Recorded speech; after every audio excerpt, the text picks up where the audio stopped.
Hi friends, welcome to my channel. ఈ వీడియోలో మనం డైరెక్టర్ లోకేష్ కనకరాజ్ దర్శకత్వంలో వచ్చిన hits flops all Telugu movies list కూలీ మూవీ వరకు తెలుసుకుందాం. 1 నగరం. ఈ మూవీ 2017లో రిలీజ్ అయింది, సూపర్ హిట్ అయింది. 2 ఖైదీ. ఈ మూవీ 2019లో రిలీజ్ అయింది, బ్లాక్ బస్టర్ అయింది. 3 మాస్టర్. ఈ మూవీ 2021లో రిలీజ్ అయింది, సూపర్ హిట్ అయింది.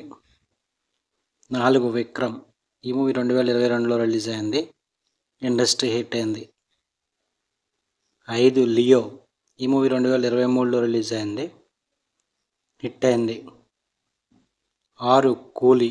ఈ మూవీ ఈరోజు రిలీజ్ అయింది, సూపర్ హిట్ టాక్తో రన్ అవుతుంది. ఈ మూవీలో రజనీకాంత్, అమీర్ ఖాన్, నాగార్జున, సత్యరాజ్, ఉపేంద్ర మొదలైన భారీ తారాగణం నటించారు. ఈ మూవీ మీరు కనుక చూస్తే ఎలా ఉందో కామెంట్ చేయండి. ఇవి డైరెక్టర్ లోకేష్ కనకరాజ్ దర్శకత్వంలో వచ్చిన hits flops all Telugu movies list కూలీ మూవీ వరకు. వీడినైతే లైక్ చేయండి, షేర్ చేయండి, అలాగే మా ఛానల్ని సబ్స్క్రైబ్ చేసుకోండి. Thank you for watching.